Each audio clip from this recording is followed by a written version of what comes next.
Okay guys, today we're going to be loading up some, well, this guy right here. 20 gauge, 12 pellets, ounce and a quarter, 1150 FPS of single lot buckshot, 31 caliber. That is the largest size you can fit in a 20 gauge shell. These have a roughly 62 hundredths of a, internal diameter. 31 plus 31 is 62. So single lot 31 caliber is the largest size you can fit in a 20 gauge hull. This is a 3-inch brand new primed Fiocchi, available from Ballistic Products, using 19 of long shot. The load calls for 20 to 20 and a half grains. But since I'm buffering this load, it brings the total payload weight up to, on average, 1.27 to 1.28. So I dropped the powder charge by well, actually it's about a half a grain to 1 grain. I'm using 19 to 19 and a half grains, but I'm just dropping the powder charge just a little hair to, make up for the added weight from the buffer. Anyway, I have some fiber wads, nitro cards, all that good stuff, gas seals coming from, and better wads from Ballistic Products, but they aren't here yet. So what I'm doing is just using a 3/4 ounce clay buster target wad meant for AA or STS, your tapered hulls. I'm using the gas seal only off this wad. I cut the shot cup off this one right here, but I'm also going to be cutting the power piston section off too, and only using the gas seal. And then I'll show you guys what I'm doing to get it to seal inside this straight wall hull. This is a tapered wad meant for your tapered hulls, like I said. In case you guys are wondering, the knife I'm using is a Imperial Barlow from the 1940s. Hopefully you can see it and make out the Barlow. It's from the 40s, made in the USA. Oops. Excellent little knife.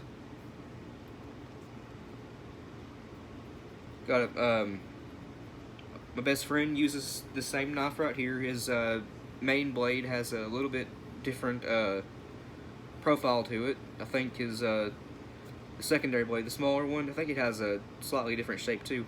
But anyways, the steel these are made out of holds an excellent edge to it. They stay sharp as a razor. Excellent, excellent, excellent knife. I picked this up on eBay for about $15 about a year and a half ago. I think they went up in price a little bit since then. You can get them in, decent condition for 25 bucks, all day long. But just thought some of you might be interested in that. Excellent knife. Can't praise it enough. Anyway, moving along.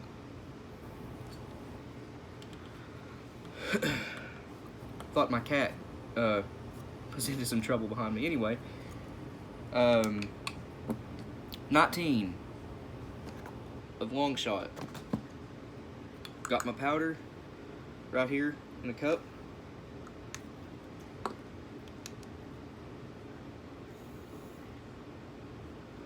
Overshot it just a little bit at 20 grains. Down to 15. 17. That should be 19 right there. 18.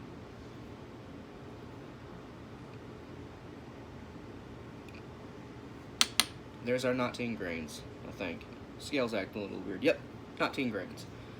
Alright, set my powder back over here out of the way. Now, this gas seal, it's, all you want to do is press it against the flat surface. I normally would do this with needle nose pliers, but I can't find them at the moment, so just do what you gotta do to flare it out a little bit. Hopefully you guys can see what I'm doing. I think you can. Doesn't need flared out much, but it does need flared out. Look at that. Hopefully you can see it. It's got an excellent seal in there. My fingers are too big to fit inside the hole, so I'm going to use my press to seat it. add a little bit of pressure, spin it around a few times, make sure it seats good, and it did. Excellent. Alright, now we're going to need, as I said in the intro to this, I don't have any 20 gauge nitro cards or anything on hand, so I'm just using my 32 gauge nitro cards. I'm using 2 1/4 inch. Makes a 1/2 inch put together. Just drop them straight in. Alright, there we go. Now 12 pellets, which is 1.25 ounces. My hard cast wheel weight alloy pellets come out to 1.24 ounces. It's just 1/100th of an ounce under 1.25 ounces. This brightness is not playing along with me today, but these are powder coated. You don't have to powder coat your pellets. As I've said before in my other videos, I just don't like scrubbing lead out of my barrels, but you need 12 of these. There's 4. Make sure they're going in evenly. That first pellet I dropped in disturbed my nitro cards.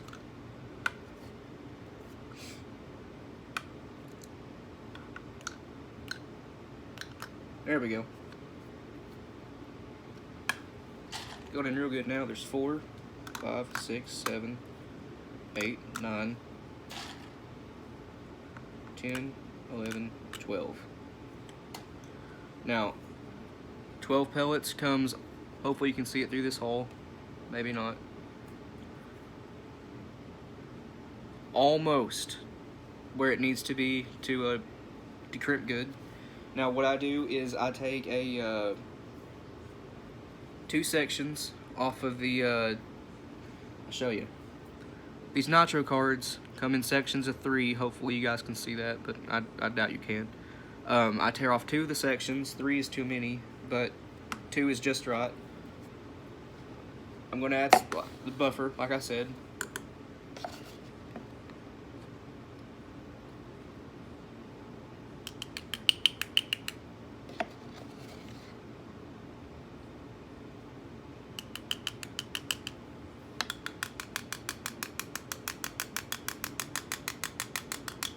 Perfect. Covers the pellets, only the very top of them is showing, just a little bit. Hopefully you guys can see that. Gonna add my sections of my nitro card. Actually, I'm just gonna add 1 and see what that does. Normally I add 2, but for some reason this is looking like 1's gonna do it. The front station on the Lilo All 20 gauge press is your 6-star crimp. The back one is the 8. And Fiocchi hulls like to crush very easily, so I go slow with my crimps. I spin the hull around a few times to make sure it's even on all sides.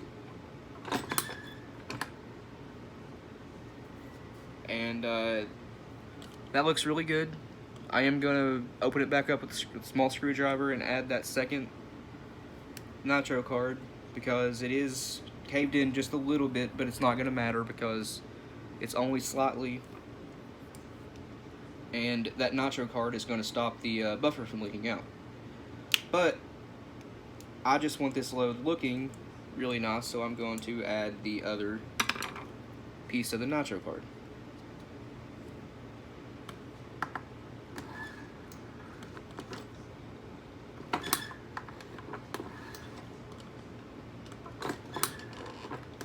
That looks much, much better. Check it out. Well, the lighting isn't going to play along, but maybe you guys can see it back all the way back here. Looks just like a factory crimp. I couldn't ask for better. Gonna load up 1 more for you guys, and then I'll turn the camera around and let you get a better look at these. Alright, I've already got the powder and the gas seal in here, so I'm just going to go ahead and drop my nitro cards in, and my pellets. Make sure those go in good, and they did.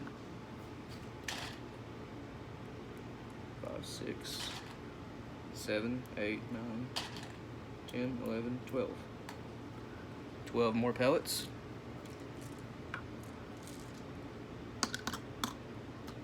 I'm gonna weigh this one here out and tell you guys exactly how much this load weighs, all put together.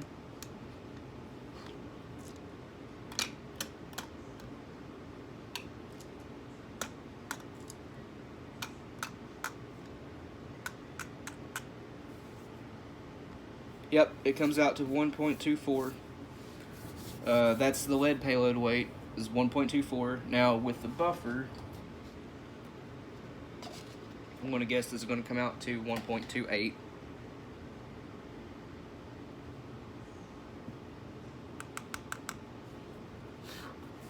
We're sitting at 1.27 right now. The scale's bouncing back and forth between 1.26 and 1.27.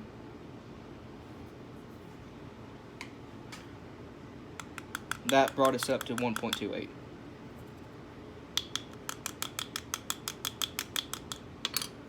Buffer's right where it needs to be. Maybe I could add just a little bit more.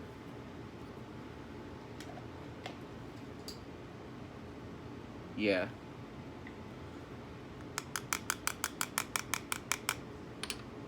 Gonna grab myself another 20 gauge or 32 gauge nitro card.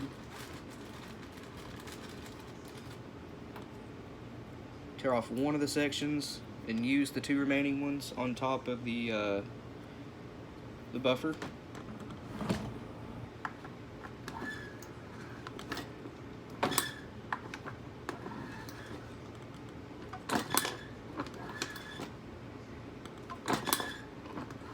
Another excellent looking crimp.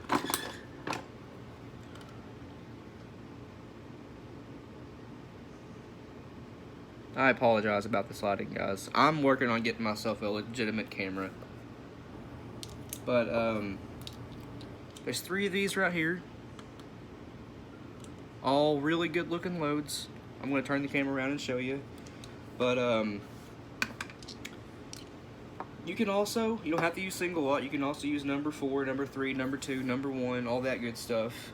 29 and 30 caliber number 1. Anything in between number 4 and 31 caliber single lot is really good in 20 gauge. You can also load 32 caliber single lot, 33 caliber double lot, triple lot buck, quadruple lot buck, all that stuff. It'll work in a 20 gauge. It won't stack by 2s, but in my experience, the 33 caliber double lot and the quadruple lot, which is 38 caliber, it all works really well in 20 gauge. It patterns excellently at 20 to 30 yards. People have told me that since it doesn't stack well by 2s, it will not pattern. It'll scatter them all around, but that's the opposite of what I've experienced and a few other people I've spoken to on Facebook and the reloading group I'm in, which is Buck and Slug Reloaders. If you guys aren't already on there, go to Facebook, search up Buck and Slug Reloaders or Loaders. Join that group. It's a really good place. Lots of good information. A lot of good people there. Very experienced reloaders. People that have been doing it for decades and really, really know what they're doing. The guy that runs the page, Leon Guthrie, great guy. He guy really knows his stuff. But anyways, yeah, go check that group out on Facebook. Join it if you want to. Good place to be. But, what was I saying? Oh, yeah. The larger Buckshot, 32 cal and up, it will work in 20 gauge if you make it. You can get 6 of the quadruple watt buck 38 caliber pellets. You can get 6 of those in a 3-inch 20 gauge hole. I've also shot 490 round balls out of the 20 gauge. I've got 4 of them in there, and I didn't pattern those, but I will tell you they destroyed stuff pretty effectively. You shoot a milk jug with them, milk jug goes bye-bye. But I'm going to turn this camera around, show you what these holes look like up close, and I'm going to sign it off, guys. Stay tuned. Here's a hopefully better view of the holes I just loaded. You can see all of the colored pellets in there, the shadows from them in the hole. Looks like some kind of weird candy to me, just being honest. Again, there's 12 of these in here, the crimps, if this thing would focus. There we go. The crimps look really good. Show you the other one. These look about like the factory Federal turkey loads, the 3-inch turkey loads. These are running about 1150 FPS with the 19 grain charge. Recoil is pretty mild. I have a 5.5 pound single shot 20 gauge. Recoil is pretty mild out of it. I'd imagine out of a pump or a semi-auto, it'd be, or a heavier single shot, it'd be even less. Totally manageable. Maybe for a smaller person or a younger person, they might have some serious recoil. It might hurt them a little bit, but I'm a very poor judge of recoil. I shoot 3-ounce 10 gauge loads for fun. Anyway, gonna set the camera back up the way I had it a minute ago and sign off on this video, guys. So, the 20 gauge is, it's not my favorite shotgun. I got one just to complete my shotgun collection. I don't do a whole lot with 20 gauge. What I do with it is all buckshot. But I will tell you, I think the 20 gauge is about the perfect platform gun for TSS loads. Turkey hunting, the bore size, 62 caliber roughly, it seems to be perfect, absolutely perfect for TSS. From what I've seen on YouTube, I haven't tested any out myself, myself, but from what I've seen, 20 gauge TSS loads patter better than 12, 16, I don't think I've seen any in 10 gauge, but the 28 gauge still outdoes the 20 TSS loads, but there's not many people that load 28 gauge TSS. Federal does it in their custom shop, but it's prohibitively expensive. 410, it's pretty good with TSS, but 20 gauge is where it's at. Even out to 60, 70 yards, I've seen people take their TSS loads, and it does amazing. Now, I plan on getting into that myself. Maybe next turkey season, coming this fall, hopefully. TSS is very expensive. It's about $100 for 2 pounds. I think this is what it was. I think my friend just ordered some, one of my friends, for his 10 gauge. If he hasn't, he's going to.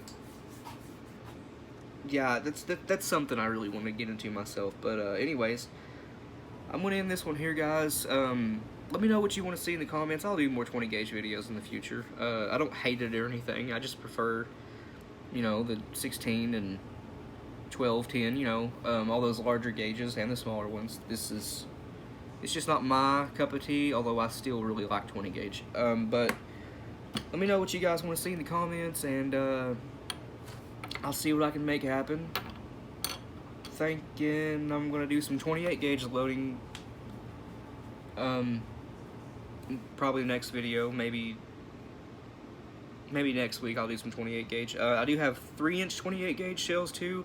Those are pretty uncommon. I have a semi-auto that has a 3-inch chamber and 28 gauge. The gun doesn't really like the shells.